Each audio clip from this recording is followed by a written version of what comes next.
यूसुफ जब उसकी बॉस की बीवी ने उसके साथ उसे गलत काम करने के लिए कहा, यूसुफ ने बैठकर समझाया नहीं उसको, लिखा वो भागा, उधर से भागा। कहता व्यभिचार से भागो, काउंसलिंग करने की जरूरत नहीं है उसको जो तो तुम्हारे पर बुरी आंख रख रहा है। कि मैं चर्च में अपनी सहेली को लेके आया हूं जी, ये इसको परमेश्वर छू ले। अरे तो दूसरों को बचा, छू लेगा खुदा, इसको नहीं भी छुएगा कोई बात नहीं, हजारों बाहर मरे हुए लोग बैठे हैं, छुएगा उसको, लेके आ उनको। पर कहता संगति उन लोगों के संग करनी है जिनका विश्वास तेरे जैसा है।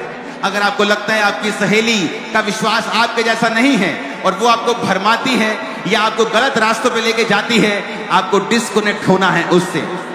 वचन कहता है जैसी तेरी संगति होगी वैसा ही तेरा चरित्र बन जाएगा। तो दूसरा पॉइंट आपने सुना कि अपनी जिंदगी से हर एक रॉन्ग कनेक्शन, वो सारे कनेक्शन, जीसस ने क्या कहा बाइबल में? उसने कहा अगर तेरी आंख तुझे ठोकर दे, आंख, कहता अगर एक आंख तुझे ठोकर दे, कहता निकाल कर फेंक दे और काना होके मेरे राज में प्रवेश कर जा। कहता अगर एक टांग तुम्हें ठोकर दे, कहता काट के फेंक दे और लंगड़ा होके मेरे राज में प्रवेश कर जा। क्या वो कान, क्या है वो टांग? तुम्हारा भाई हो सकता है, तुम्हारा बेस्ट फ्रेंड हो सकता है, something very close to your heart हो सकता है। जो तुम्हारी आंख है, तुम्हारा टांग है, जिसके बिना तुम जी नहीं सकते। कहता अगर तुम्हें वो ठोकर देता है, वचन से दूर करता है, यीशु ने कहा उसे काट दे, लंगड़ा हो जा, कोई बात नहीं, प्रवेश कर जा मेरे राज्य में। इससे अच्छा कि दो आंख और दो टांग रहते हुए तू नरक की आग में डाल दिया जाए। जीसस का वचन बड़ा सिंपल है लेकिन पावरफुल है। अपने पड़ोसी को बोलो कनेक्शन सारे गलत आज से खत्म कर देने हैं। आमीन। आपको मालूम है जब आप प्रार्थना करने के लिए बैठती हैं, आपकी पड़ोसन आपके पास आकर चुगलियां करने लगती है, आपको फोन आता है आपकी कजन का और वो आपका 1 घंटा वेस्ट कर देती है। क्या आपको नहीं मालूम उसी आंख की परमेश्वर बात कर रहा है? क्योंकि शैतान चाहता है कि तुम प्रार्थना से दूर रहो, तुम ऐसे कनेक्शंस में फंसे रहो जहां वो तुम्हें रोके रहे और उस लाइफ तक कभी ना पहुंचने दे। वो हमें सोचना है, वो हमें देखना है कि हमें उस जिंदगी को जो प्रभु ने मेरे लिए सोची हुई है वहां तक कैसे पहुंचना है, क्योंकि परमेश्वर हमें पहुंचाने के लिए तैयार है। सब बोलो आमीन, ऊंची आवाज में कहो आमीन। मेक श्योर, तीसरा पॉइंट, कि आपके आसपास के लोग वही हों जिनका विश्वास आपके जैसा है। हम सबसे प्यार कर सकते हैं, अपने दुश्मनों से भी प्यार कर सकते हैं, सब उन लोगों से प्यार कर सकते हैं जो हमारे दुश्मन हैं, पर कहता संगति उन लोगों के संग करनी है जिनका विश्वास तेरे जैसा है। अगर आपको लगता है आपकी सहेली का विश्वास आपके जैसा नहीं है और वो आपको भरमाती है या आपको गलत रास्तों पे लेके जाती है, आपको डिस्कनेक्ट होना है उससे। वचन कहता है जैसी तेरी संगति होगी वैसा ही तेरा चरित्र बन जाएगा। आप इतने मजबूत मत बने कि शैतान के सामने जाएं और कहें कोई बात नहीं, मैं बड़ा स्ट्रांग हूं।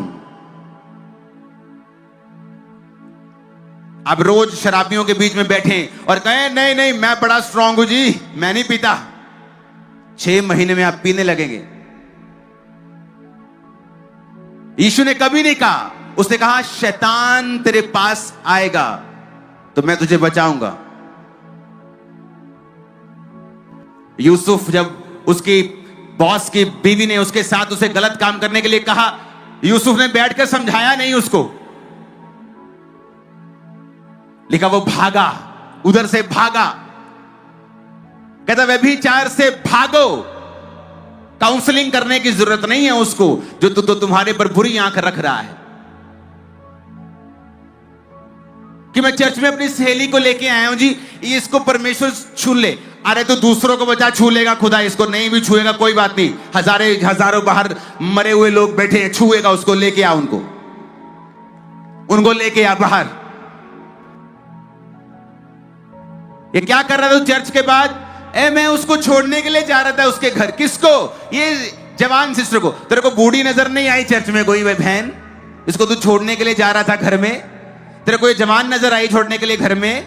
तेरे को हजारों लोग नजर नहीं आए तेरी उम्र से दुगने बड़े? क्योंकि हम खुद चाहते हैं कि शैतान हमारी जिंदगी में काम करे, फिर हम रोएं और प्रभु को कहें तूने ऐसा क्यों होने दिया।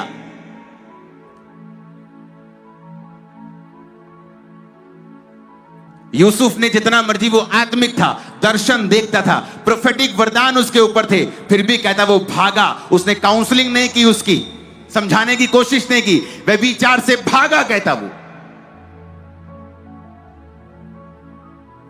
आप शराबियों के बीच में नहीं बैठ सकते, आप दो उनको वचन। मैं उनको वचन देता हूं, मैं उनसे नफरत नहीं करता हूं। चर्च में शराब पी के लोग आ जाते हैं, मैं नफरत नहीं करता हूं। वचन दो, परमेश्वर के बारे में बताओ, उन पे प्रार्थना करो, उन्हें प्यार करो, उन्हें हक करो। संगति करने के लिए परमेश्वर ने नहीं कहा है, क्योंकि जैसी तुम्हारी संगति होगी वैसे तुम्हारा जिंदगी हो जाएगा। परमेश्वर ने कहा तुम रेत के समान हो। रेत को औरतें रेत को लेती है और बर्तन को साफ करती है। रेत बर्तन साफ करती है, खुद गंदी नहीं होती। तुमको साफ करना है दूसरों को, लेकिन यह भी ध्यान रखना कि तुम खुद गंदे ना हो जाओ।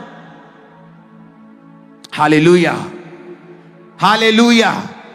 क्योंकि ये वही रोकने वाली वस्तुएं हैं, उलझाने वाले पाप हैं, जो एक विश्वासी को उस ड्रीम लाइफ से दूर रखते हैं जो खुदा ने उनके लिए सोची होती है।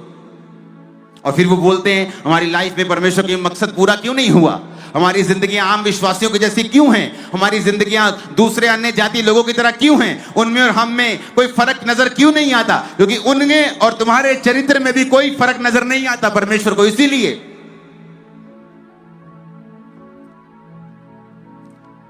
प्रकाशित वाक्य 12 उसकी 11 आयत में लिखा है।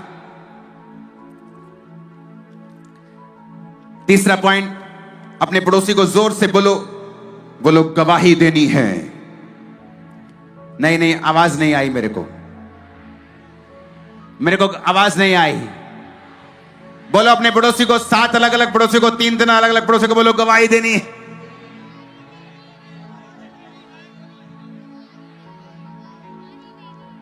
बोलो अपने पड़ोसी को, नहीं, बोलो जोर से। आमीन। प्रकाशित वाक्य 12 उसकी 11 में लिखा है, वो मेमने के लहू के कारण और अपनी गवाही के वचन के कारण उस पर जयवंत हुए। उन्होंने अपने प्राणों को प्रिय ना जाना, यहां तक कि मृत्यु भी सह ली। आपको परमेश्वर एक गवाही देता है, नशे की गवाही दे दी, अब उसका कहता रोज देना है। वो तुम्हारे लिए एक हथियार है। उस गवाही को फिर संभाल के रखना है, उसको खराब नहीं होने देना, नशे को दोबारा नहीं करना, पाप में दोबारा नहीं जाना, क्योंकि वो गवाही एक बीज के समान है।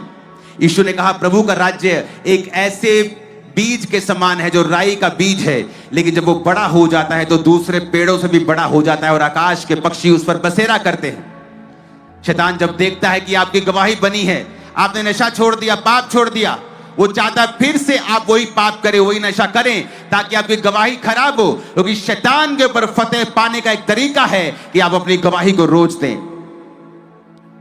परमेश्वर के भवन के साथ जुड़ जाएं, हर गलत काम को डिस्कनेक्ट कर दें, अपनी गवाही को रोज दें। आपकी लाइफ में आप बड़ी बरकत को आता हुआ देखेंगे। अगर आप रोज अपनी गवाही को देंगे तो याद रखो परमेश्वर का आत्मा आपकी जिंदगी में बड़े कार्यों को करेगा। जब आप गवाही देते हैं तो क्या होता है, आप इनडायरेक्टली ये बोल रहे हैं कि मेरी जिंदगी का मालिक प्रभु यीशु मसीह है, मेरा ध्यान रखने वाला प्रभु यीशु मसीह है, मेरी जिंदगी के लिए रिस्पॉन्सिबल प्रभु यीशु मसीह है। जब आप गवाही देते हैं, आप इनडायरेक्टली अपनी लाइफ को परमेश्वर के हाथों में सौंपते हैं और आपकी जिंदगी फिर सेम नहीं रहती है। अपने पड़ोसी को बोलो गवाही देना है रोज। संगति ढूंढनी है जिनका विश्वास तेरे जैसा हो, बल्कि और अच्छा हो। हर एक कनेक्शन को जो शैतानी है उसे खत्म कर देना है। परमेश्वर के भवन में जाना है, गवाही को देना है। ऊंची आवाज में कहो आमीन।